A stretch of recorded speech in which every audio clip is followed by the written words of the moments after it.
오늘은 인체 발생학에 관해서 공부해 보려고 해. 내가 알기로 인체 발생학은 엠브리오의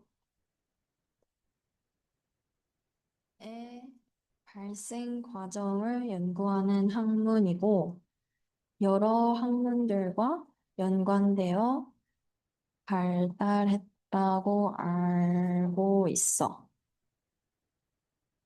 인체 발생학과 다른 학문들이 어떻게 연관되어서 발전했는지 알려줄래?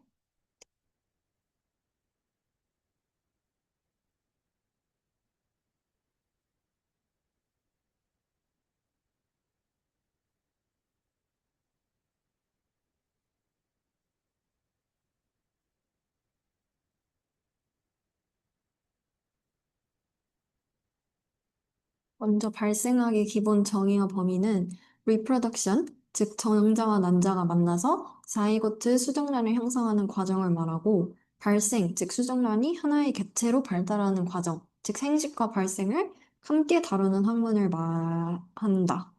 근데 발생학은 인체 발생학, 기형학, 발생 생물학, 분자 생물학, 비교 발생학, 실험 발생학 등 다양한 세부 분야로 확장되었다. 먼저 해부학. 발생학은 결국 인체 구조가 어떻게 형성되는가를 밝히기 때문에 해부학적 지식이 필수적이고, 그리고 또 유전학.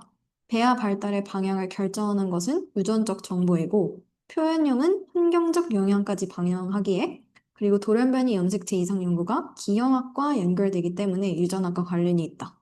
그리고 조직학, 세포와 조직 수준에서의 분화, 이동, 참여 과정이 핵심이기 때문이다. 그리고 발달 생물학. 발달 생물학은 세포 분자 수준에서 발달의 메커니즘을 규명하고 줄기세포 연구, 신호전달 경로, 유전자 발현 연구가 포함된다. 그리고 비교 발생학. 본 베어가 제시한 베어 미론, 3germ layer theory는 다양한 종에 공통적으로 적용되고 이를 통해서 인간 발생의 보편성과 특수성을 동시에 이해할 수 있다. 진화 생물학, 해켈의 개통 반복설. 이후 이는 본베어의 법칙, 즉 하등동물의 성체가 아닌 하등동물의 배어와 유사하다로 보완이 되었다. 그리고 분자 생물학과 현대기술, 라이네이지 트레이싱 기법으로 한 세포가 어떤 후손 세포들을 만들어내는지 추적하고 IVF 연구를 통해 인간 초기 발생을 직접 관찰한다. 그리고 최신 연구에서는 유전체학, 단일세포 분석, 바이오 인포메틱스까지 접목된다. 즉, 인체 발생학은 단순히 배아를 관찰하는 기술 학문에서 시작했지만 해부학, 조직학, 유전학과 긴밀히 연결되면서 현대에는 분자 생물학, 발달 생물학과 융합하여 생명의 기원과 질병 발생 원리를 이해하는 핵심 학문을 발전했다. 즉, 결론을 내리자면 발생학은 여러 학문들에 대한 어떤 넓은 지식이 있어야지 더 연구를 깊게 할 수 있는 그런 학문이라고 볼 수 있겠네. 음, 역사적 인물 중에서도 컨클린이 한 연구에 대해 궁금해. 내가 컨클린은, 컨클린은 멍게를 가지고 수정 이후에 셀들이 어떻게 분화했는지 연구했다고 하였어. 그리고 메소derm, 엔도derm, 엑토derm의 개념도 밝혔다고 해. 그러면 컨클린이 처음으로 메소derm, 엔도derm, 엑토derm을 발견한 거야? 아니면 원래 있었던 개념인데 이게 실험적으로 처음 증명된 거야? 그리고 평범 단백질이 없었던 시기라고 들었는데 컨클린은 어떻게 멍게가 노란색 피그멘트를 가지고 있다는 걸 알아서 연구를 진행하게 되었어? 전반적인 연구 과정이 궁금해. 더불어서 펑클린의 연구 한계도 알려줘.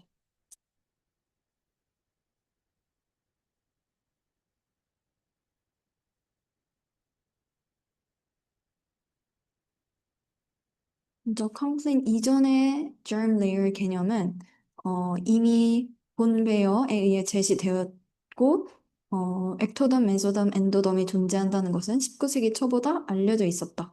즉, 컴플린이 배업 개념을 처음 발견한 것은 아니고 이 세층이 실제로 어떻게 분화하고 이동하는지 계통학적으로 추적한 첫 실험적 증거를 제시한 인물이다. 그 다음에 컴플린의 멍게 아시디언스 연구. 연구 주제가 멍게 알의 세포 운명 결정이었는데 이 멍게의 난자에는 천연적으로 노란색 색소가 특정 영역에 국한되어 있었다. 이는 단순히 우연히 보이는 것이 아니라 배아 발생 과정에서 특정 세포 계통 라이네즈와 연관되어 있음을 컨클린이 관찰한 것이었다. 그래서 이를 Natural Fate Maker로 활용하게 되었다. 관찰한 방법은 멍게 알을 수정시킨 후에 세포 분열을 따라가면서 현미경으로 직접 관찰했다. 노란색 색소가 포함된 세포가 어느 방향으로 분열하고 어떤 조직으로 발달하는지 기록하였다. 이를 통해 세포의 운명 지도를 최초로 컴플린이 정밀하게 그렸다. 연구 결과는 노란색 색소를 포함한 세포가 근육세포로 분화. 이거는 처음 알게 된 내용이다. 색소가 없는 세포들은 다른 배역, 엑토derm, 엔도derm으로 분화했다. 그럼 이 말은 메소derm에서 근육세포가 분화한 거라는 말이겠네. 그럼 컴플린은 메소derm의 색소를 직접적으로 관찰을 했나 보다. 따라서 세포의 운명이 수정 직후 남자의 구조적 불균질성에 의해 어느 정도 결정됨을 보여주었다. 이는 이후 세포질 결정 요인 개념으로 이어졌다. 먼저 컴플린 연구의 한계는 세 가지가 있는데 첫 번째로 관찰적 연구 중심, 즉 천연 색소라는 옐로우 색소, 우연히 보이는 마커에 의존해였기 때문에 인위적 조작, 세포이식, 유전자 조작 실험이 제한적이었다는 단점이 있다. 그리고 또 종 특이성에 문제가 있다. 먼게 어시디아는 난자의 세포질이 색으로 명확히 구분되지만 포유류 난자는 균질을 보여서 같은 방법을 적용할 수가 없었다.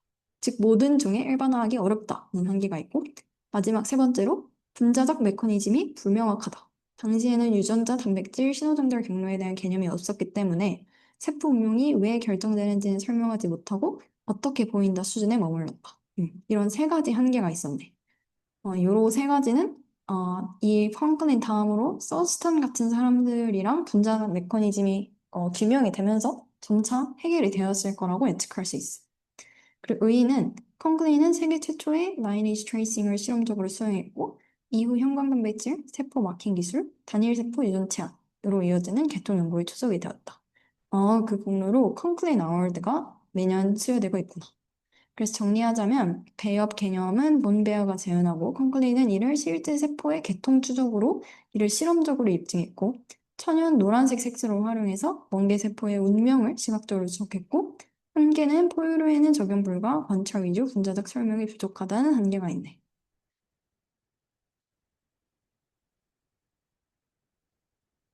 페이트 맵을 같이 보여주면 고맙겠어. 그리고 다른 질문이 있는데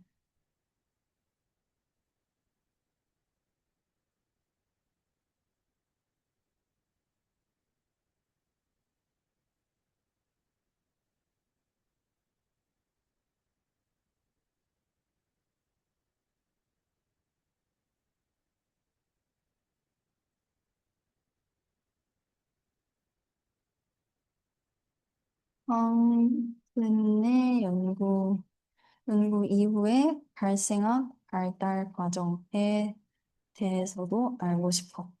나는 대표적으로 서스턴이 C. elegance를 이용해 연구했다고 알고 있어. 서스턴의 연구에서 어떻게 아포프토시스가 발견되었는지 궁금해.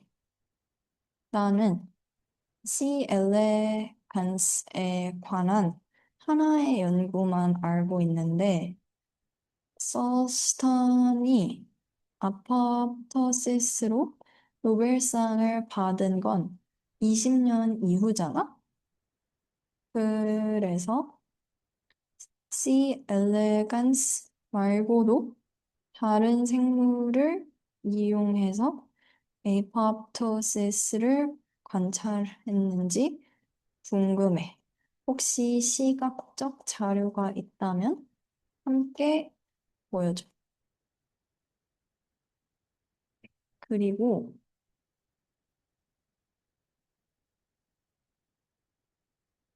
음, 서스탄의 연구는 인공 색소를 이용했다고 알고 있는데 맞아?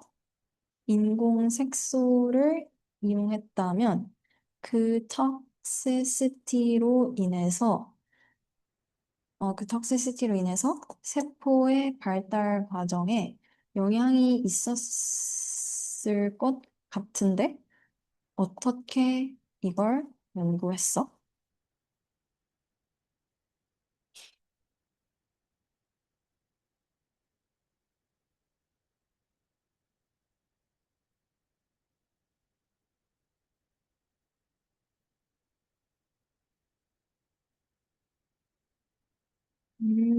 이게 컴플레인의 연구로 나타낸 그림이구나. 그림에 보면 이런 옐로우 피그먼트들을 관찰할 수 있는 것 같아. 그리고 이거는 서스탄의 연구에서 나타난 세포 계통들이고 이런 X자 친 거에서 에이포프토시스가 일어났다는 걸 확인할 수가 있네.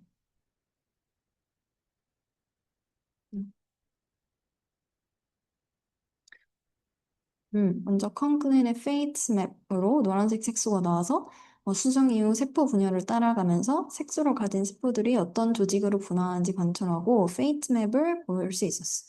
이 그림은 각 위치에 있던 세포들이 이후 어떤 배어폭은 조직으로 이어지는지를 시각적으로 보여준 거죠. 맞아. 그러네. 그리고 다음은 서스턴 연구인데, C. 엘레간스는 투명한 몸체, 정해진 세포수, 반응성과 분화의 일관성 덕분에 세포 계통 추적에 매우 유리했다. 이때 서스턴과 동료들은 1970에서 80년대에 C. 엘레간스의 전체 세포 계통 라이네즈를 정밀하게 추적했고, 이 과정에서 131개, 무려 131개나 131개의 세포가 세포 분열로 사라지는 현상, 즉 프로그램된 세포 사멸 에이팝토시스를 발견했다. 이후 홀비치는 에이팝토시스 조절 유전자 CD349를 밝혀내면서 에이팝토시스의 유전적 메커니즘을 규명했다. 서스턴과 홀비츠, 브레너는 이러한 업적으로 2002년 노벨 생리의학상을 수상했다. 에이팝토시스 연구의 역사적 맥락과 다른 모델 일기체. 사실 에이팝토시스라는 현상은 19세기 중반부터 조직학적으로 관찰되어 왔다. 그런데 중간에 실험적 증거 부족으로 실험적 아티팩트로 간주되기도 했고, 1972년 칼 와일리 커리가 처음으로 명확히 에이포토시스라는 용어를 제시하며 이를 정립했다. 음, 그렇구나. 에이포토시스는 원래부터 있었던 개념인데 아직 실험적인 증거가 없었구나. 그래서 실크머스 같은 곤충에서는 호르몬에 의해 조직이 분해되는 형태의 PCD, Program Cell Death가 관찰되었다. 그러나 서스탄의 C. 엘레간스 연구는 세포 계통 추적과 에이팝토시스의 유전적 조절을 동시에 보여준 첫 사례였고, 이후 다양한 포유류 세포 실험, 암세포 연구, 조직 배양 등에서 에이팝토시스 연구가 활발히 이어졌다. 서스탄 연구에서 사용한 기법과 인공 색소 문제. 서스탄은 자연적인 현미경 관찰과 DIC, 차등 간섭 대비 현미경을 주로 사용했다. 인공 색소를 사용하는 기법은 이어 BOGT 같은 연구자들이 발전시킨 방법이며, 소스 당시에는 광학 관찰 중심이었고. 아, 그렇구나. 내가 이걸 잘못 알고 있었구나. 음. 그래서 그 이후 에이팝토시스를 시각화하기 위한 플로러센트 다이들이 개발되었지만 이들에도 한계가 있다. 예컨대 engulfment defective mutant에서는 염색이 잘 되지 않는 경우도 있고 배경 형광이 높아서 결과 해석에 주의가 필요하다. 또한 일부 염료는 C. 엘레간스에서 생식 독성, 운동성 변화, 수명 단축 등을 나타낼 수 있어 염료 자체의 독성, 톡시시티가 연구에 영향을 줄 수 있구나. 음, 그래서 정리하자면 서스탄 연구는 C. 엘레간스에서 전지세포의 계통을 추적하고 에이팝토시스를 발견했다. 그리고 내가 궁금했던 에이팝토시스의 역사는 곤충 조직학 관찰, 용어 정립, 그리고 마침내 서스탄의 유전자 정보로 정리가 된 거고 색소 사용은 이 부분은 내가 잘못 알고 있었던 부분이네. 서스탄은 인공 색소를 사용하지 않고 후대 연료에서는 톡시시티가 존재하는 게 맞구나. 그렇구나. 고마워. 그럼 modern single cell lineage 기술에는 무엇이 있는지 설명해 줄 수 있어? 요즘에는 컴퓨터의 분석 능력이 발달해서 이러한 유전자 정보를 한 번에 처리하는 방법이 가장 지배적이려나?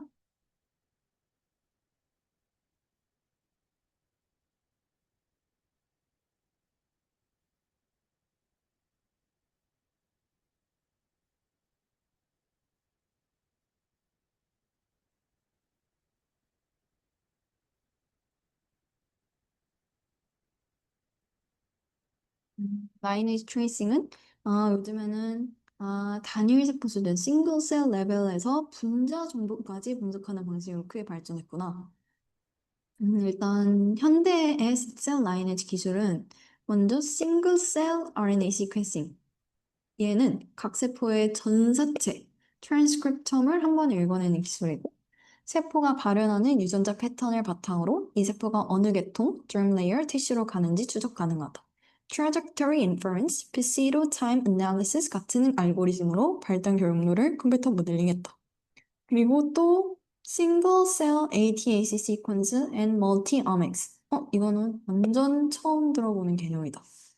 ATAC 시퀀스는 염색질의 개방, 오픈 크로마틴 상태를 단일 세포에서 분석하고 어떤 유전자가 켜질 준비가 되어 있는지 예측한다.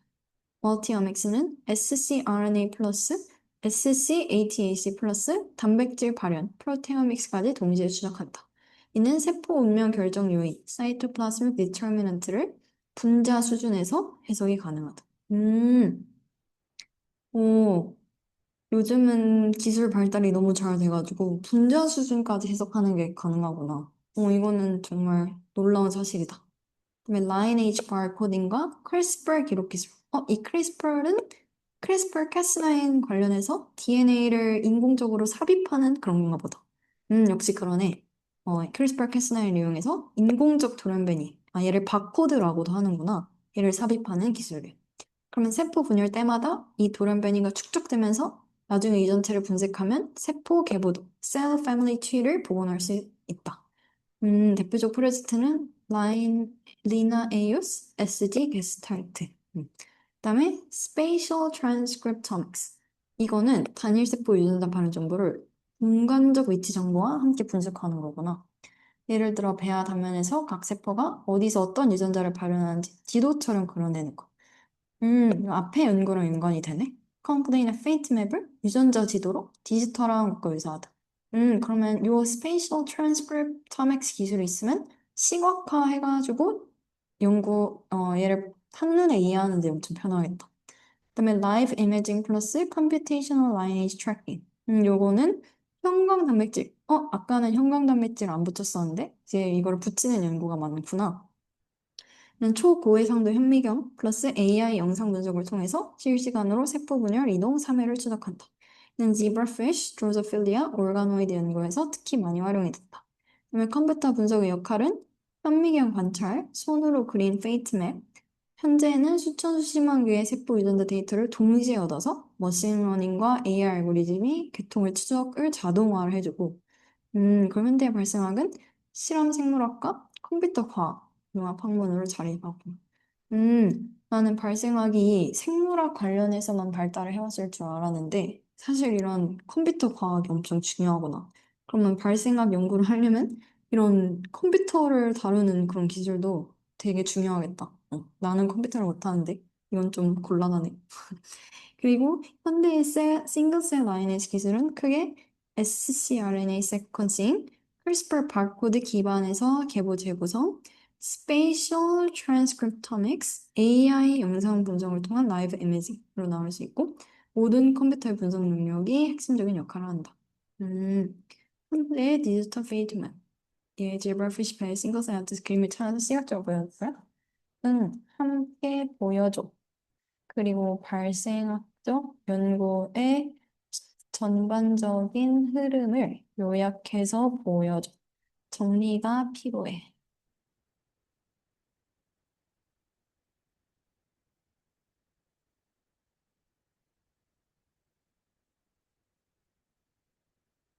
음, 이 이미지는 zebrafish 페어의 싱글셀 전자체 아틀라스 맵 예시입니다. 서로 다른 시기의 세포들을 TSN이나 UMAP 같은 차원 축소 도구로 시각화하여 세포들이 어떤 배업이나 조직으로 분화하는지를 유전자 발현 패턴 기반으로 그려낸 지도입니다. 또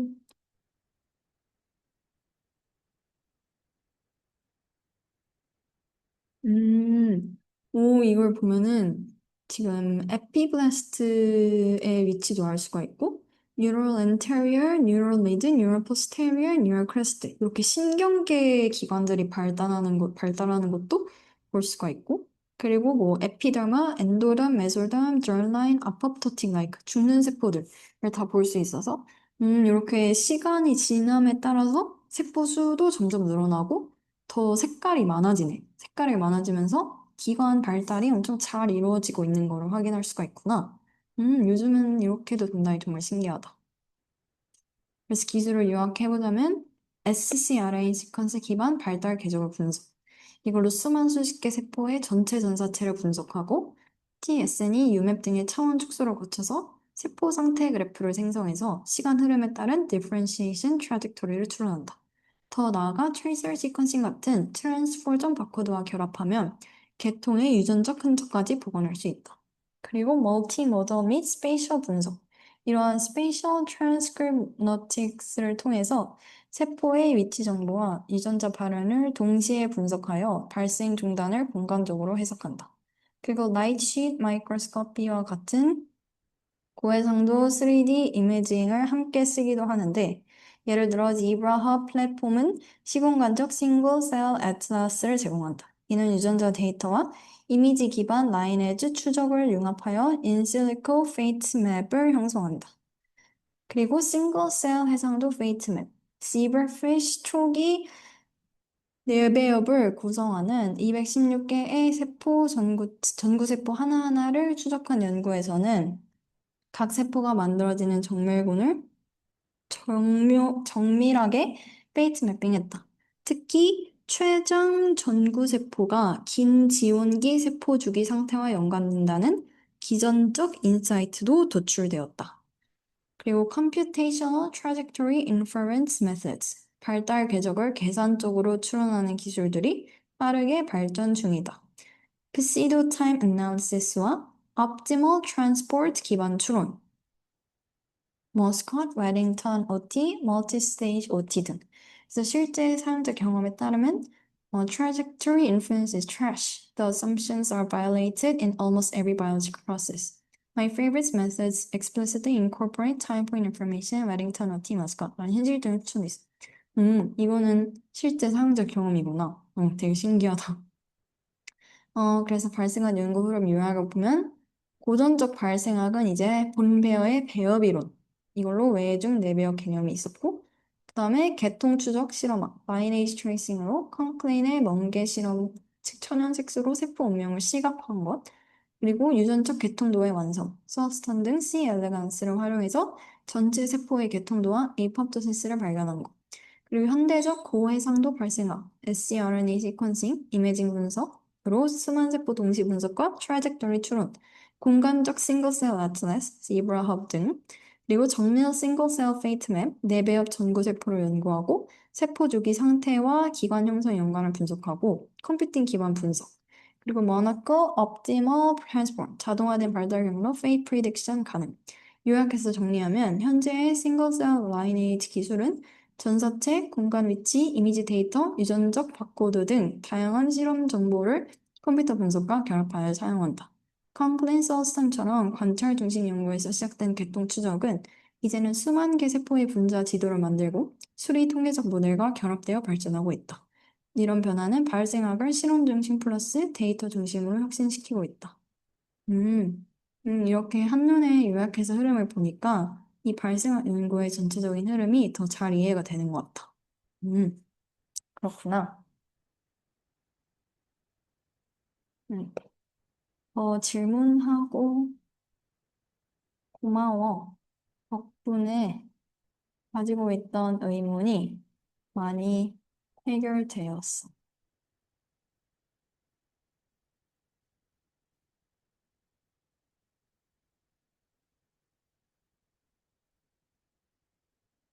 음, 그런데 요즘은 14day rule로 인해서 엠브리오를 14일 이상 보관하지 하지 못하게 된 걸로 알고 있는데, 이러한 14일 룰이 발생학 연구의 발달 측면에도 많은 영향을 미쳤으려나?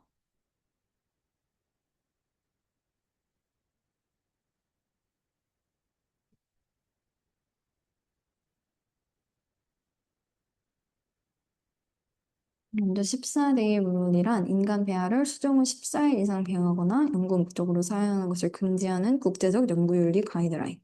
그래서 14일경에 배아에서 원시선이 나타나고 이 원시선은 개체의 축과 방향성, 납디저하를 결정하는 구조. 이를 기점으로 배아가 더 이상 세포 덩어리, 싸움 매스가 아니라 개별 개체, individual organism으로 간주되기 시작한다. 따라서 개체성, individuality의 시작점으로 보고 연구윤리상 배아 연구의 상한선을 설정한 것이다. 발생학 연구에 미친 영향은 초기 발생 연구에 집중. 14일 이전 단계, 수정 착상 후 배아 편선 초기까지의 연구는 정말 활발히 진행되는데, IVF 연구, 착상 실패 원인, 초기 유전적 발달 우려 연구 등이 주로이죠. 그럼 반대로 말하면 24일 이후에 대한 엠브리오의 연구는 많이 일어나지 않았다는 말이겠네. 기관 형성, organogenesis 초기 연구의 제약. 인간 배아에서 심장박동, 신경관 형성은 대부분 3, 4주차, 즉 14일 이후에 일어나서 따라서 인간 실제 배아로는 이 과정을 직접 관찰하기 어렵고 동물 모델 zebrafish, mouse, elegans, 줄기세포 기반 organoid 모델로 연구를 대체해야 했다. 그러면 organogenesis를 연구하는 데는 정말 큰 제약이 있었다. 왜냐면 이거는 거의 다 14일 이후에 일어나니까. 그리고 줄기세포 기반 모델 발전의 가속. 실제 인간 배아를 오래 다룰 수가 없으니까 Human Embryonic Stem Cells. 이거 수업 시간에 배웠던 건데. 와, Induced Pluripotent Stem Cells, iPSC 연구가 크게 발전했다. 최근에는 Gastroloids. 이거는 배아 발생을 모방한 3차원 세포 구조체. Blastoid, 배반포 유사 구조체 등 윤리적 대안 모델들이 활발히 개발되고 있다. 그래서 윤리와 과학의 균형. 과학자들은 이 폴틴 데이블이 합의 가능한 사회적 안전장치였다고 평가한다. 하지만 최근 기술 발달로 14일 이후에 인비트로 배양도 가능해지면서 일부 국가는 규제를 완화하거나 재검토를 움직임도 있다. 그래서 영국, 미주, 호주에서는 20일 혹은 그 이상으로 확정을 논의하고 있구나. 결론적으로 14대1로 인해서 인간에는 윤리적 한계를 설정한 거고 덕분에 초기 발생 연구에 집중하고 동물 모델과 줄기세포 기반 모델이 크게 발전했다. 동시에 윤리적 논의와 과학적 진보가 함께 발전하는 좋은 사례로 평가된다. 그렇구나. 그러면 이 14대 룰이 만약에 바뀌게 된다면 또 발생한 연구에 엄청나게 큰 영향을 줄 수가 있겠네. 음.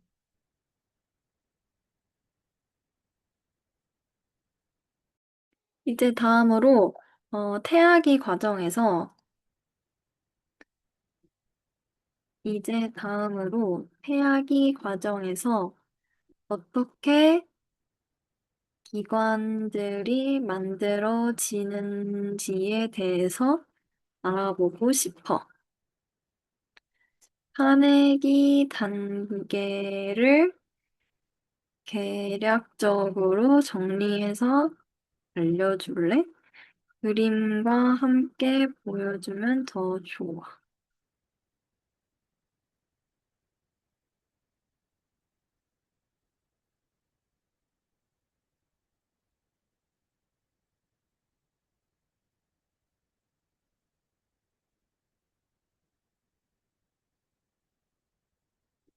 먼저 태아기 fetal period 구조 출생으로 어, 잘 정리되어 있는 요 organogenesis 중심으로 각 단계별 특징을 나타낸 건데 먼저 위크 1에는 수정, 접합자, 세포분열, 배반포, 원시선 형성, 신경관 형성 시작. 위크 4는 뉴럴 튜브, 하트 튜브가 만들어지고 pharyngeal arch가 출현한다.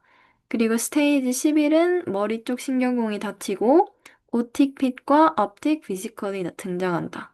그 다음에는 상지싹과 심장 활동이 뚜렷해지고 upper limb 다음에 lower limb이 발생하고 렌즈 핏, 네이저 핏이 형성된다.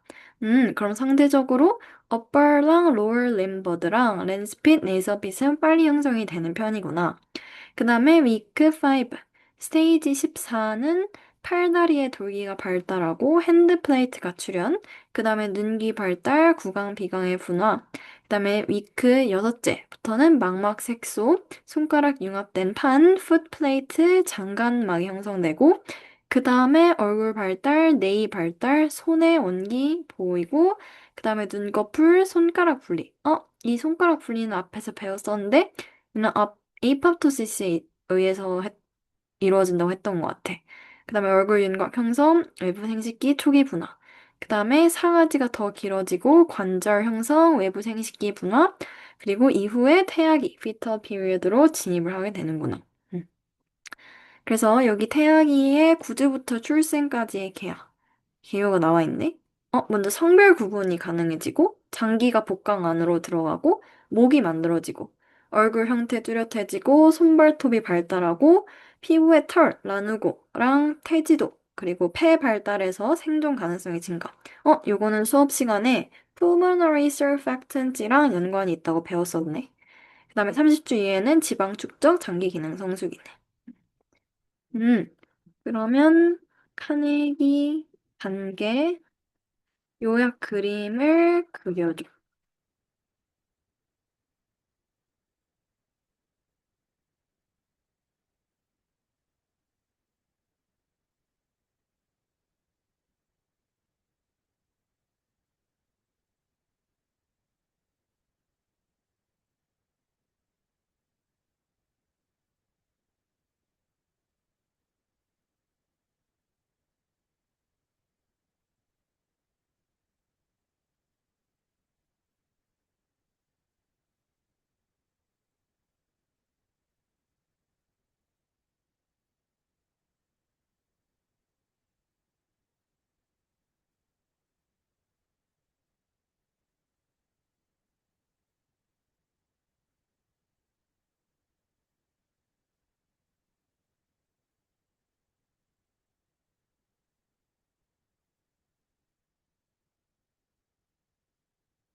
이 그림이 너무 오래 걸리네?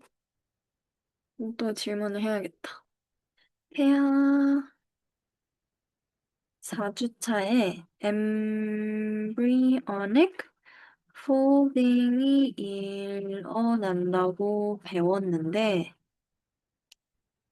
folding의 종류에는 cephalopodal과 lateral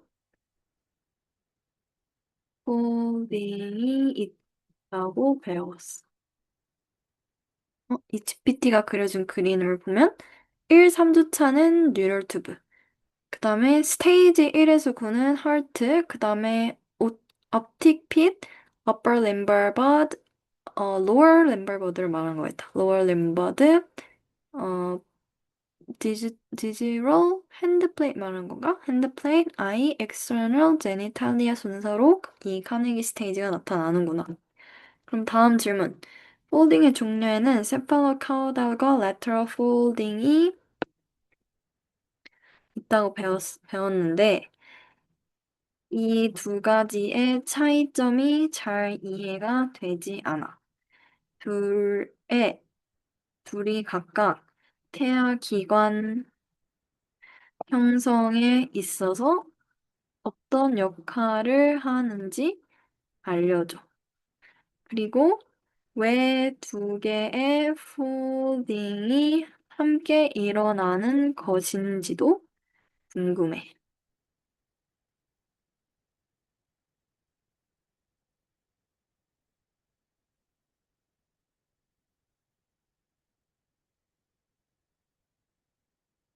embryonic folding은 납작한 embryonic 디스크가 입체적인 원통형 태아로 전환되는 과정인데, 두 가지 방향의 폴딩이 동시에 일어난다.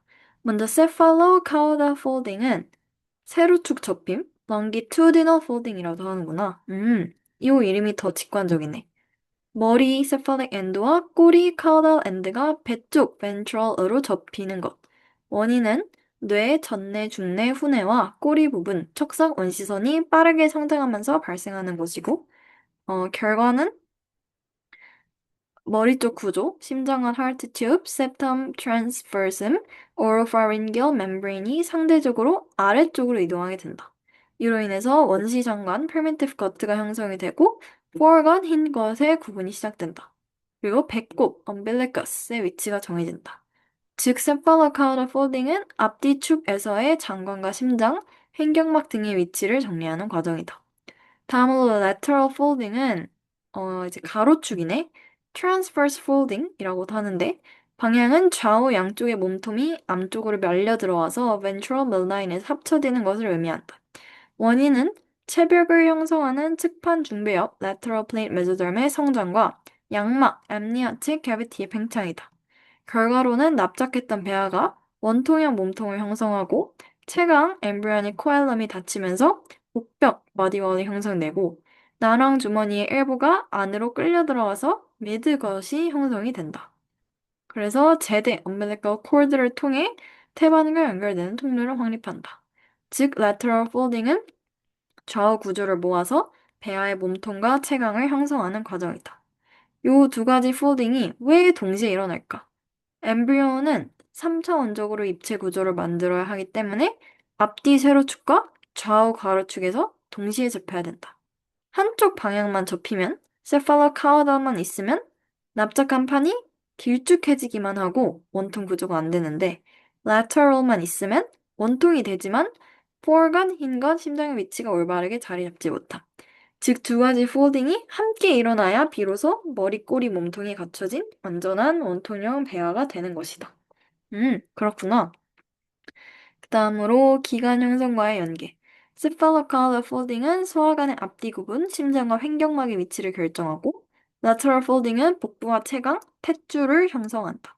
이들이 함께 작용하면 이후 호흡기, 소화기, 순환기 기관들이 정상 위치에서 발달이 가능하다.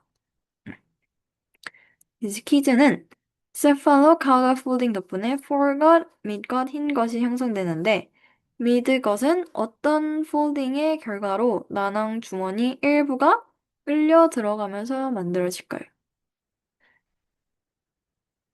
음,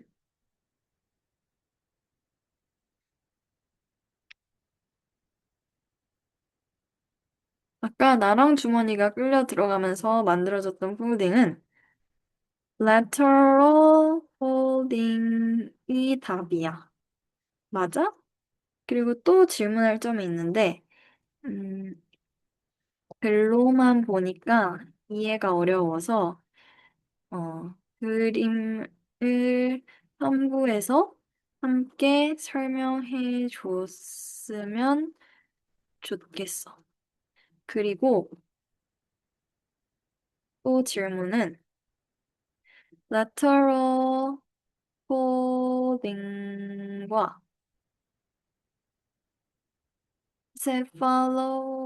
cephalocaudal folding이 일어나지 않을 때 태아에게 심각한 결손이 생길 것 같은데, 이들이 제대로 이루어지지 않았을 때 생기는 질병은 무엇이 있어? 혹은 태아가 아, 아예 태어나지 않는 건가?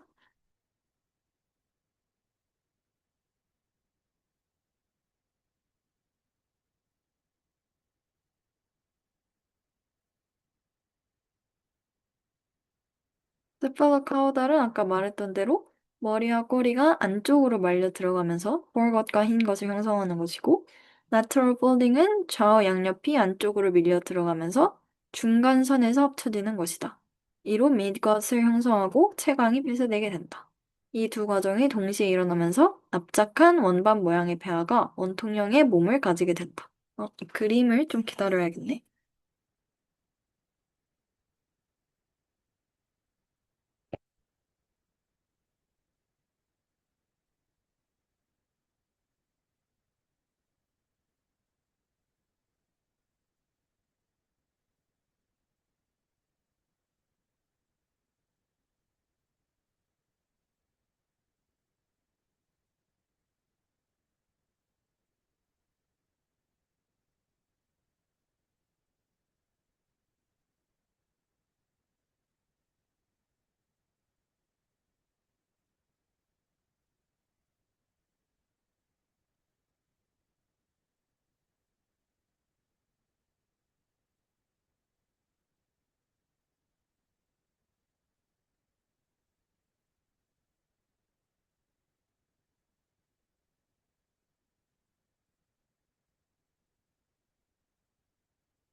그림이 엄청 간단하게 나왔네. 앞뒤로 접히는 게 cephalocard folding이고, 뒤로 덮이는 게 lateral folding 의미합니다. 그럼 앞에서 내가 했던 질문을 한번 다시 물어봐야겠다.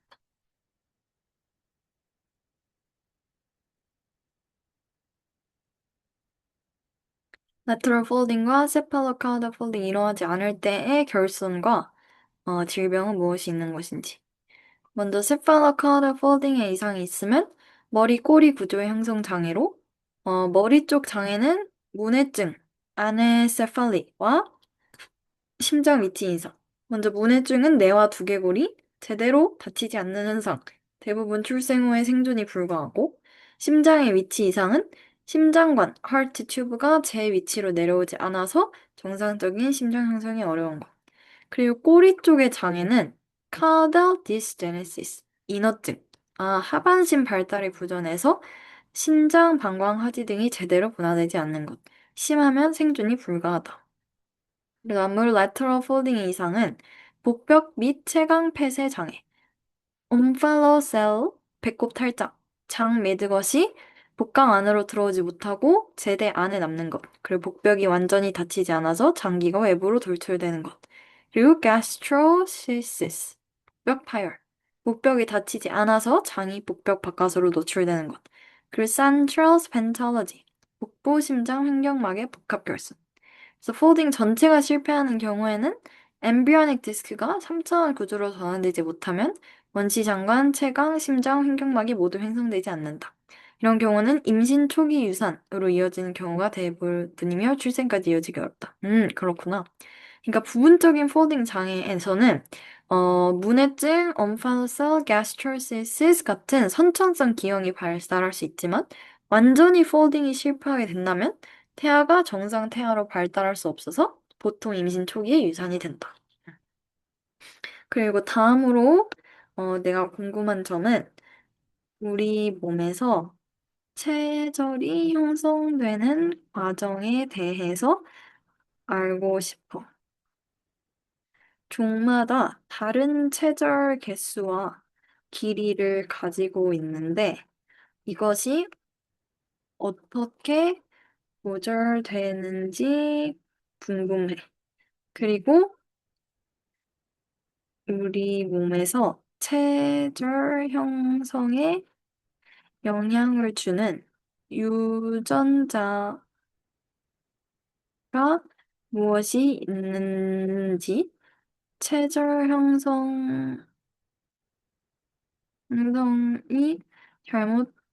잘못되었을 때 나타나는 질병도 알려줘.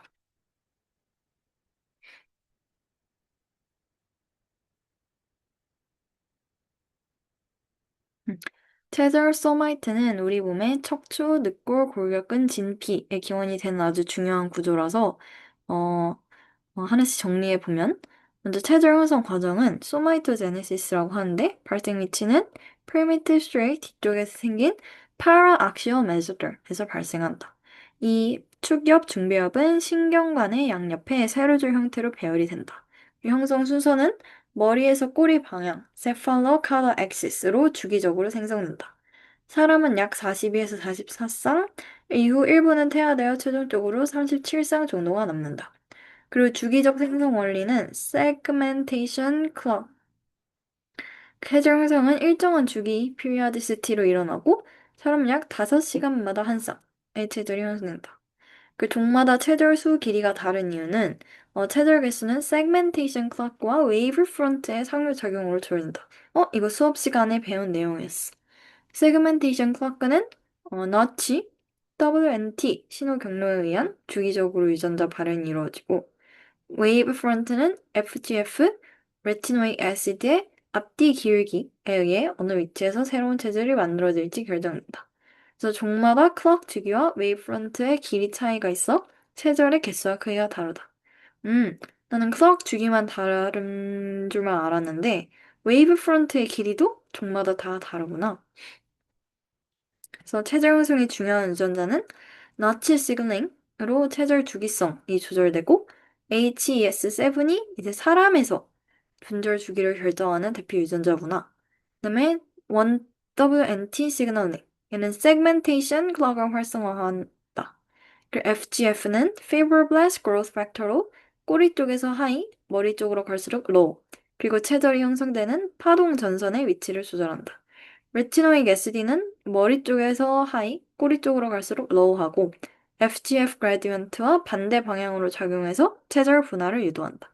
H혹스지는 체절이 어떤 운명, 목흉추 요추를 가질지 결정한다.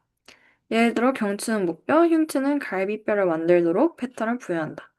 체절 형성 이상으로 발생할 수 있는 질환, 이게 궁금했는데 선천성 척추 측만증, congenital scoliosis 얘는 체질 분할에 이상이 있어서 척추뼈가 비대칭으로 형성되는 것을 말한다. Spondylocosta dysostosis. 얘는 너치 신호경로 유전자 MESP2, DLL3, HES7 등의 변이가 일어나서 척추와 갈비뼈의 분절 이상이 발생하는 것. 그리고 캘리퍼 피어 신드롬. 얘는 경추 체절의 분화가 실패돼서 목뼈가 적게 형성되어 목이 짧고 운동 제한이 일어나는 것. 그리고 caudal dysgenesis는 꼬리 쪽 체절 발달이 실패해서 하반신 기관 발달 부전. 이거는 앞에서 폴딩이 제대로 일어나지 않았을 때 이 질병이 발생한다고 했는데 마찬가지로 체절이 제대로 발달이 실패해도 이런 증상이 일어나는구나. 정리하면 체절은 segmentation clock, 너치 WNT, wavefront, FGF, RA gradient A에 의해 만들어지고 혹스 진스가 정체성을 부여하고 이상이 생기면 척추 갈비뼈 기염, 척추 측만증, 클리퍼 피어 신드롬 같은 질환으로 이어질 수가 있구나. 음, 이해했어. 그림으로 정리해줘. 그리고 이제 그 다음으로 할 질문은 체절 형성 말고도 태아에서 심장이 만들어질 때의 과정에 대해 알고 싶어. 내가 수업 시간에 배우기로는 심장이 원래는 심장이 만들어질 때, 심장이 만들어질 때 양쪽에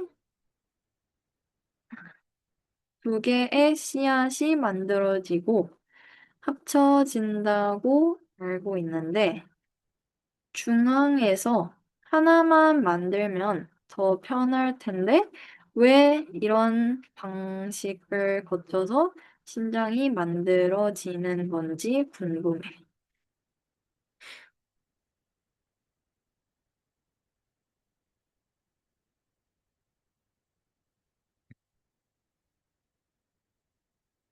먼저 체중 형성하던 그림은, 머리 쪽에 해당하는 위쪽은 레티노익 SD가 증가하면 뇌절 분화가 촉진되고, 아래쪽, 꼬리 쪽은 FGF랑 WNT가 많아져서 아직 미분화 상태가 유지된다.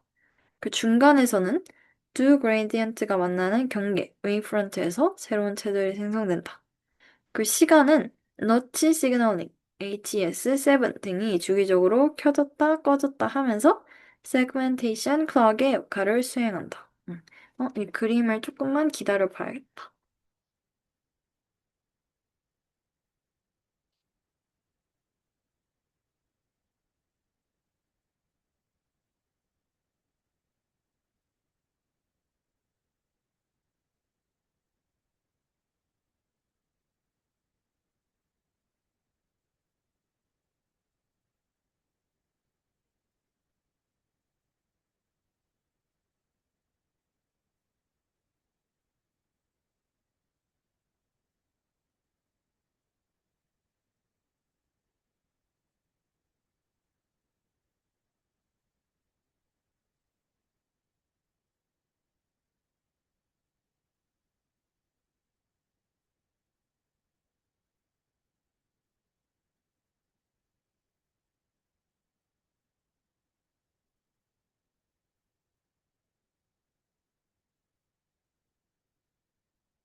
이거는 수업 시간에 배웠던 그림이랑 좀 많이 다르긴 한데, 레티노익 애시드랑 FGF-WNT가 각각 카우다 방향이랑 크레니아 방향에서 발생이 되고, 이게 사이클릭한 패턴을 나타내면서 체절이 형성된다를 보여주고 싶었던 것 같아. 그리고 내가 앞에서 했던 두 번째 질문을 또 해봐야겠다.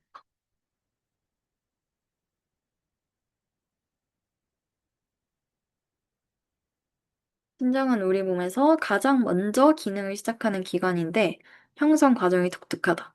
어, 양쪽에 두 개의 heart field, heart primordia가 생기고 이것이 중앙에서 서로 합쳐져서 하나의 원시 심장관을 형성한다. 심장 형성 과정의 기호는 cardiogenic field. 체절 앞쪽의 전방 내장 중배엽에서 심장세포가 분화하고 좌우 대칭으로 각각 심장 원판이 만들어진다. 그러면 심장관 heart tube가 형성이 되고 좌우 심장 원기가 folding 과정에서 서로 중앙으로 이동한다. 둘이 midline에서 융합이 일어나고 단일한 심장관 primitive heart tube가 완성이 된다.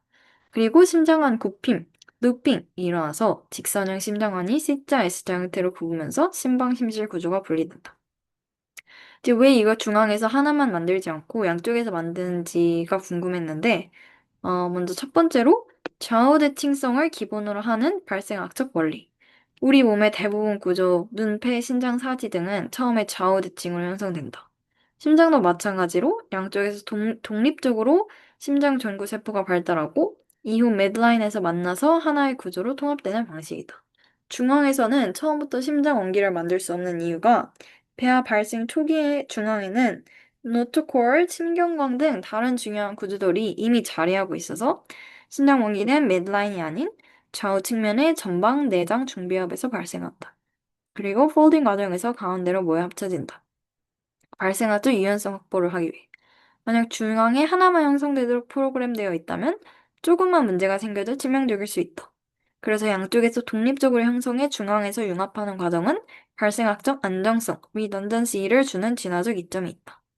그 심장 형성 이상은 임상적인 문제에도 연관이 되는데 cardia bifida라는 이 심장증, 좌우 심장 원기가 맨라인에서 융합하지 못해서 심장이 두 개로 남아있는 것, 그리고 정상적인 혈액순환이 불가해서 생존이 불가능한 것.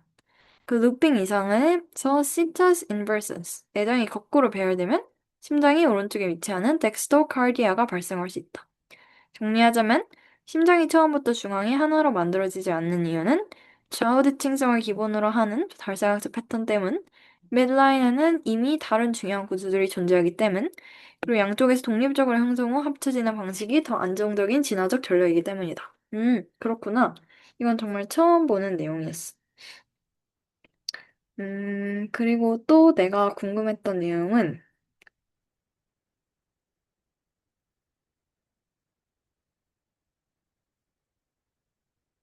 어, 다음으로, respiratory development이 궁금해.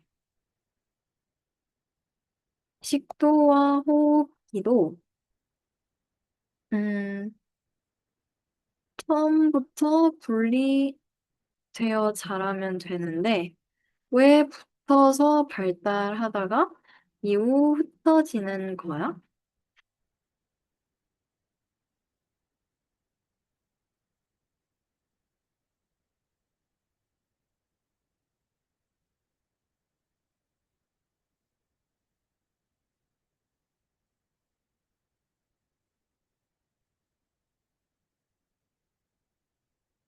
호흡기는 사실상 소화관에서 파생된 구조다. 즉, 처음부터 독립적으로 자라는 게 아니라 포얼것의 일부가 변형되어 만들어진다.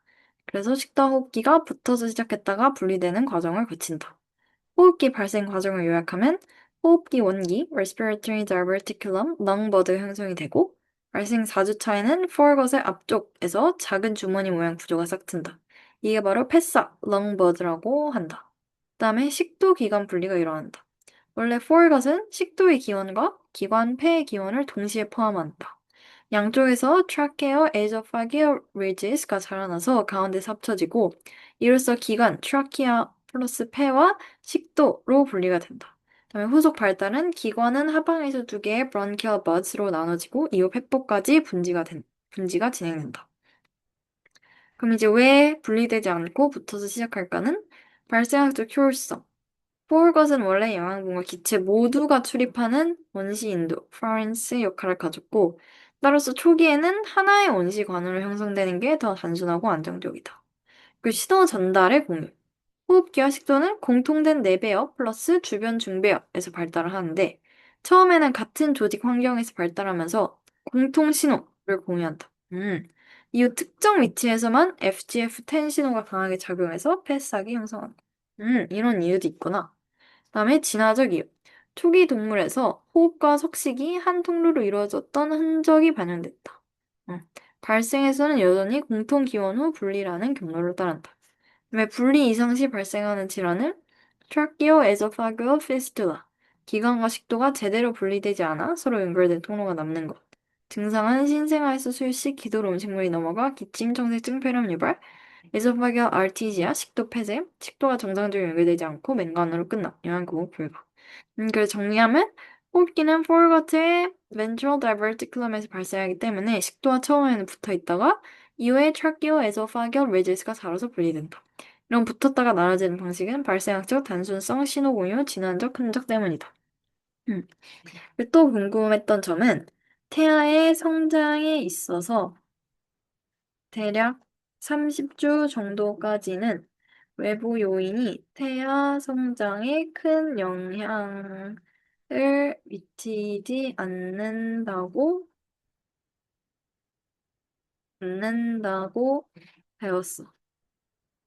그러면 30주 전까지는 산모가 흡연을 하거나 알코올을 마시는 등 부정적인, 부정적인 영향이 있어도 태아에게는 별로 영향을 끼치지 않는 거야?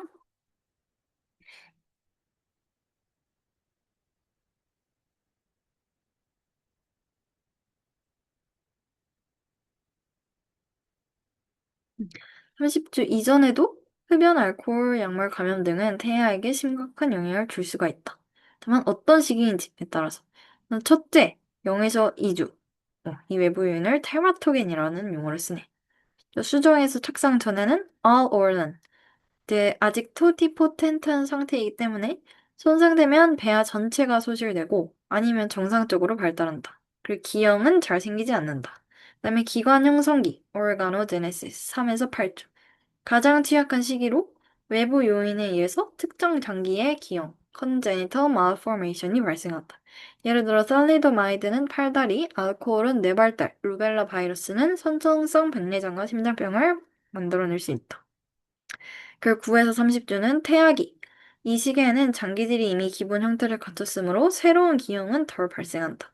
하지만 성장장애, IUDR 기능적 장애가 발생한다. 예를 들어 흡연하면 태반 혈류가 감소하고 저체중과 조산이 일어난다. 그리고 알코올은 태알코올 증후군, 지능저하 얼굴 기형을 유발할 수 있다. 그리고 30대 이후에 late fetal period는 대부분의 기간이 성숙 단계이기 때문에 외부 요인은 주로 체중 기능적 성숙에 영향을 준다. 30주까지는 안전하다는 나의 오해였구나. 하지만 형태학적 기능과 기형과 기능 장애는 이미 그 이전에 결정이 되기 때문에. 그래서 실제 사례로 흡연, 알코올, 약물, 감염 같은 게 전부 다 기형이나 발달, 설정장 장애를 유발할 수가 있구나. 음, 그런 거였구나. 음. 이제 다음으로 또 하고 싶었던 질문은 바로 소마틱 모자이시즘에 대한 질문인데,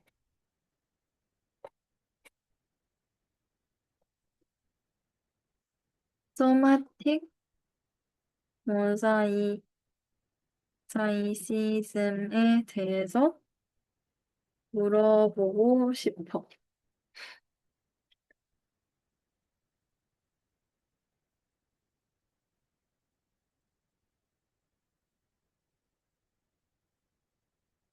우리가 온몸의 세포를 구할 수가 없는데, 어떻게 소마틱 모자이시즘에 대한 연구가 발전할 수 있었어?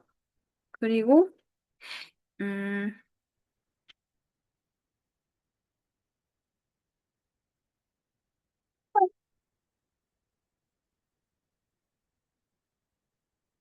그리고 왜 2대 1의 비율을 나타내는지도 궁금해.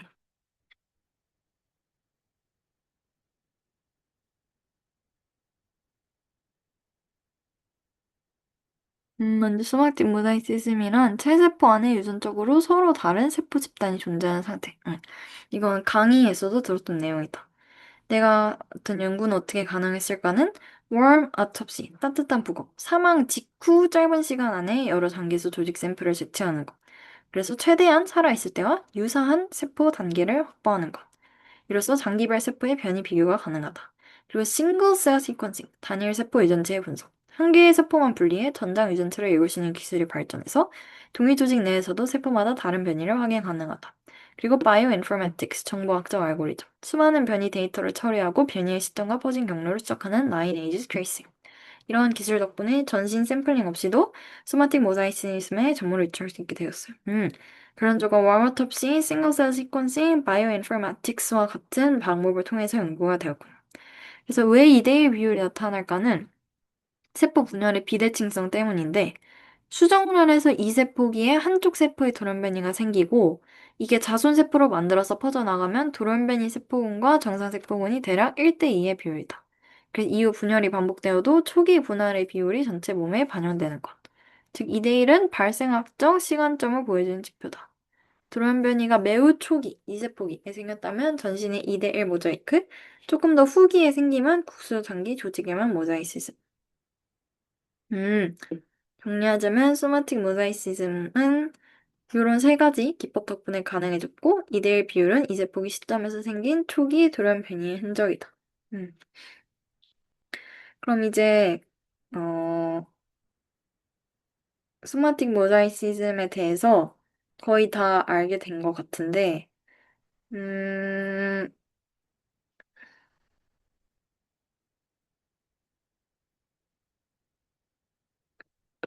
그럼 소마틱 모자이시즘에 관한 최근 연구 동향은 어떤 것이 있는지 알고 싶어.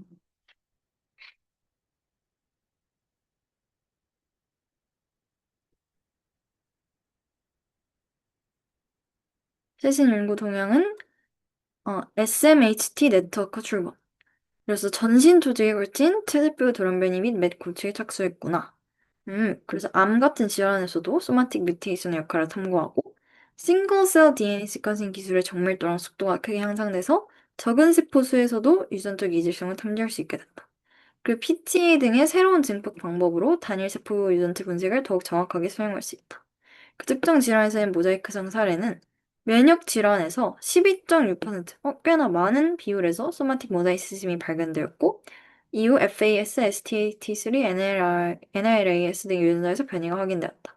그래서 BRCA2 유전자의 소마틱 모자이시즘은 조기 발생하여 암 발생에 영향을 줄 수 있다는 사례도 보고되었다. 인종별, 연령별 태석 모자이크 양상의 차이, 이렇게 대규모 분석에서 최종 돌연변이 빈도가 인종 및 연령에 따라 다르다는 게 확인이 됐고, 유전자의 변이 빈도 차이가 드러났다. 그다음에 뇌 및 신경질환과의 연관성. 뇌질환에서 단일 염기 변이 또는 대형 구조 변이가 환자들에게 판결되었고, 이게 후속 유전학적 결함과 관련됨이 밝혀졌다. 그리고 이러한 축적이 알츠하이머, 코카인 신드롬, 엑스로더마, 피그멘토즘 등의 신경퇴행성 질환에도 영향을 미칠 수 있다는 증거가 있다. 이제 기술 및 학회 동향은 이렇게 연구가 되고 있고, 정말 다양한 여러 가지 방향으로 소마틱 모사이시즘에 관한 것이 연구가 되고 있구나. 특히 신기했던 점은 이렇게 인종별, 연령별로 차이가 난다는 거랑 이런 모자이크성 사례가 뇌질환이랑 신경질환에 영향을 많이 끼친다는 게 정말 신기한 것 같아. 그래서 여기까지는 단순한 유전적 변이를 넘어서 우리가 이해하는 다양한 질환과 연관된 복합적 요인을 밝히고 있고, 싱글셀 기술과 대규모 조직 분석이 이 분야를 혁신적으로 확장하고 있다. 음, 그렇구나. 학습을 도와줘서 고마워.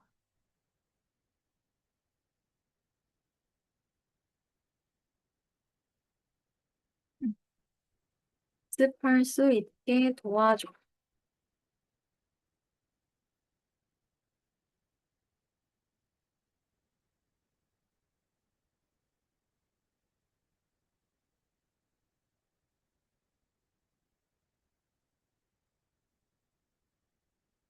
문제가 너무 많은데, 한 파트당 한 문제로 해줄 수 있어?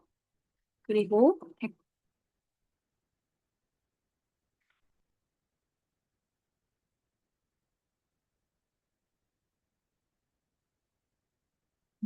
근데 세파라카우다 포딩의 가장 중요한 결과는 이로 인해서 우리 소화계가 발달한다는 것, 포얼과 흰 것의 분리가 이루어진다는 것이고 최절의 앞뒤 정체성을 결정한 유전자군은 이거 이름이 잘 기억이 안 나는데 어 이름이 기억이 안 나는데 최절 형성과 관련된 연구가 혹스진 맞아. 이 혹스진이 정체성을 부여해서 최절 형성을 가능하게 한다고 했었어. 그다음에 심장 발달.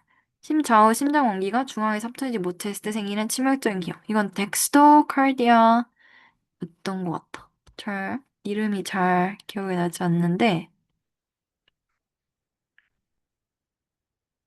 루핑, 카르디아 비피다구나. 카르디아 비피다. 덱스토카디아는 루핑이 제대로 일어나지 않을 때 일어나는 것이었어. 그다음에 호흡기 발달, 기관과 식도를 분리하는 구조물은 그 다이버티클럼이었던 것 같고 태아기와 테라토젠, 임신 3, 8주는 외부 요인의 자전처럼 것이 이때는 오르가노제네시스가 일어나는 즉 대부분의 기관이 만들어지는 과정이기 때문에 가장 취약하고 소마틱 모자이시즘 연구를 가능하게 만든 최신 기술 중 하나를 몰아주세요. 되게 많은 기술이 있었는데 제일 기억에 남는 건 싱글셀 시퀀싱의 정밀성과 정확도가 높아진다는 게 기억에 남는 것 같아. 답을 소리내서 말해보았어. 해설을 알려줄래?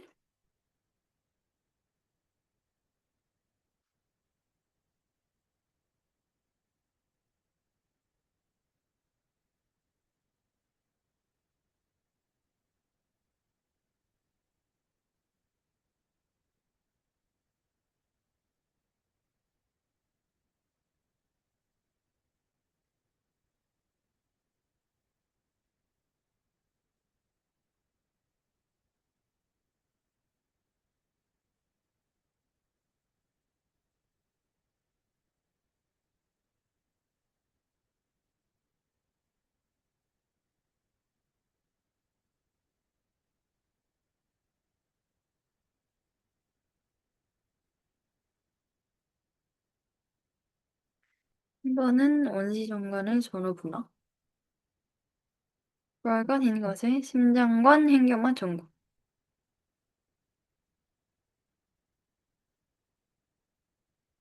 왜? 2번은 체절, 확스진. 3번은 심장말달, 카디오 비피다. 4번은 트라케오 에소파그 septum. 이걸 septum이라고 하는구나. 그리고 organogenesis 기관 형성기라서 6번은 somatic mosaicism. 싱글 셀 홀 게놈 시퀀싱. 그러면 GPTA를 이용한 학습은 여기까지 하도록 하겠습니다.